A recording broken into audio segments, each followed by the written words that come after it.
नमस्कार, मैं हूं नरेश वत्स।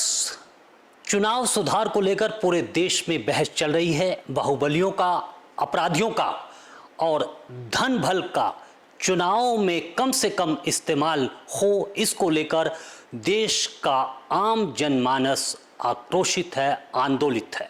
हमारे साथ इस समय परवीन आनंद हैं, जो कि एक सफल व्यवसायी हैं और सदर बाजार कोस्टा एसोसिएशन के अध्यक्ष हैं, होजरी कारोबार से जुड़े हुए हैं। उनसे बात करेंगे। सर, मैं आपसे ये जानना चाहूँगा कि चुनाव सुधारों को लेकर देश में एक लंबी बहस चल रही है, लेकिन आज़ादी के इतने सालों के बाद भी ना धन बल कम हुआ, ना बाहुबल कम हुआ, और ये जो स्थिति है लगातार बिगड़ती जा रही है।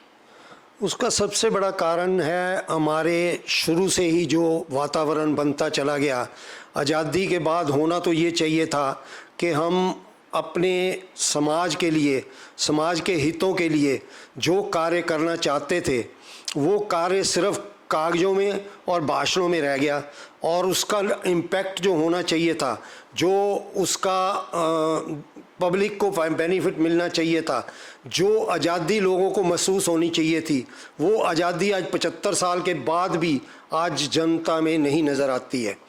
आज जिस तरह का वातावरण देश के अंदर बन गया है, उसका सबसे बड़ा उदाहरण है कि आज क्राइम रेट आप देखिए, आज आप गरीबी की रेखा देखिए, आज आप कितनी भी चीज़ें, हम जितना मर्जी कह लें कि हमने इतना अचीवमेंट कर लिया, लेकिन कुछ फील्ड्स जो कि हमारे देश के अंदर खुशहाली पैदा कर सकते हैं।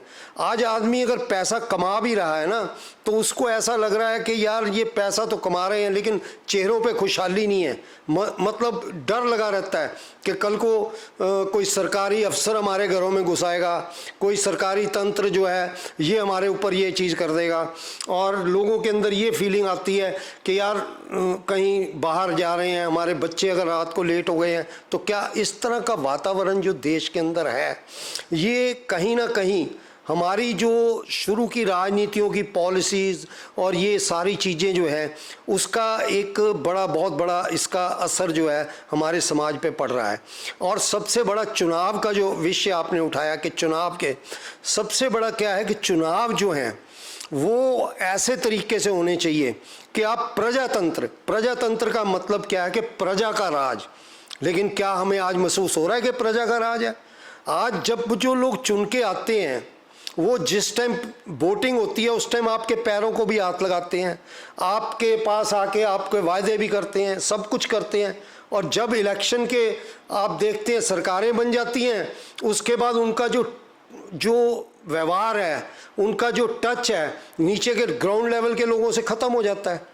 और जब तक वो अपना टच वहाँ से ख़त्म कर देंगे तो उनको नीचे की प्रॉब्लम्स ही नहीं पता लगती। आपने ये पिक्चर एक नायक देखी थी, उसके अंदर अनिल कपूर जो था, उसमें लोगों ने देखा कि भी उसने कैसे लोगों की समस्याओं को दूर करने की कोशिश की। तो आज आपके पास भी टेक्नोलॉजी इतनी फास्ट हो चुकी है, इतना सब कुछ हो चुका है, तो चुनावों में सुधार भी हो सकता है। आप देश के अंदर सबसे बड़ी बात यह है कि हम अपने फ़ायदे के लिए ज़्यादा से ज़्यादा पार्टियां बना रहे हैं। कोई भी उठता है, एक पार्टी से निकलता है, दूसरी पार्टी बना लेता है, दूसरी बनती है तीसरी पार्टी। ये चीज़ें नहीं होनी चाहिए। देश के हित के अंदर काम करने के लिए दो पार्टियां हों, आइदर सत्ता पार्टी, आदर अपना ओपोजिशन पार्टी। और जब ये पार्टियां दो होंगी तो उसमें जब वोटिंग की परसेंटेज भी होगी तो वो वोट जो मिलेंगे, जो जिनको ज़्यादा वोट मिलेंगे वो सत्ता में आएंगे। और 5 साल में इलेक्शन एक बार होने चाहिए देश के अंदर। ये जो बार बार इलेक्शन, स्टेट इलेक्शन, छोटे इलेक्शन, ये इलेक्शन, इन इलेक्शनों से क्या होता है कि आप जो कार्य कर रहे हैं वो कार्य रुक जाते हैं, कार्य आगे बढ़ते नहीं है। और आज सबसे बड़ी चीज़ क्या है कि देश के अंदर जब आप एक प्लान बनाते हो, प्लानिंग करते हो, तो आप चुनी हुई सरकार है, चुनाव में चुन के आते हो, तो आपको ये महसूस होना चाहिए कि हम जनता को जो वायदे कर रहे हैं हम उसको पूरा करेंगे। जो आप वायदे अगर नहीं पूरा करते तो इसका मतलब जनता के साथ धोखा है। और जो धोखा देता है उसको आप कैसे सही मान लेंगे? धोखा देने वाला हमेशा ही गलत होता है। तो आज जितनी सरकारें हमारी हैं वो पब्लिक के साथ धोखा नहीं कर रही तो और क्या कर रही हैं? आप जो वायदे करते हो, आप कहते हो कि हम गरीब आदमी को ऐसा इतना रोजी रोटी देंगे कि वो भूखा नहीं मर सकता, लेकिन क्या सारी जनता से आप पूछ के देखो, क्या देश में ऐसे हालात हैं? आज देश के अंदर गरीब आदमी जो है वो, और सबसे बड़ी चीज़ क्या है कि हमारे देश के अंदर दो चीज़ें जो हैं मेन फैक्टर, जो आज चुनावों को, हमारे जो चुनाव हैं इनकी वजह से जो सरकारें आ रही हैं, जो गठबंधन की सरकारें आ रही हैं, जो तोड़फोड़ की सरकारें आ रही हैं, वो कैसे लोगों के साथ इंसाफ कर सकती हैं जब वो खुद अपने साथ इंसाफ नहीं कर सकती? जो देश के हित में, आप ये देखिए ना कि पहले ही आपने शुरू कर दी खरीदो फरोख्त, और आप एक व्यापारी व्यापार करता है, अगर वो 19 की बात करता है तो उसके लिए आप कह देते हैं कि ये इसके ऊपर रेड मारो, इसके ऊपर ये करो और इसको पकड़ो, जबकि वो देश के अंदर काम कर रहा है और ऐसा काम कर रहा है जिसके अंदर कई परिवार पलते हैं, कई कुछ होता है। लेकिन हमारी चुनाव पद्धति जो है उसने ऐसे लोगों को अखाड़ा बना दिया, ऐसे लोग हमारी सत्ता में आ गए जिनको इन गरीबों से कुछ नहीं लेना देना, उनको सिर्फ अपनी सत्ता से मतलब है और वो हुकूमत चाहते हैं। जैसे अंग्रेज हमारे हिंदुस्तान पे डिवाइड करके और राज करके और लोगों को गुलाम बना के उनके ऊपर काम करते रहे, आज वो इनडायरेक्ट वे से हमारी जो सत्ता में लोग बैठे हुए हैं वो भी यही काम कर रहे हैं। वो अपने तंत्र के हिसाब से, अपनी जो उनके पास ताकत है, जो ताकत वाली बॉडियां हैं उनके पास हैं, वो उस ताकत के थ्रू अपनी जो कमजोरियां हैं उनको छुपा लेते हैं और अपनी जो बहुत अच्छे अच्छे काम किए हैं उनको दिखा देंगे, लेकिन जो उनके टाइम पे काम नहीं हुए, नाकामियां हुई हैं, उनको कोई नहीं देखता।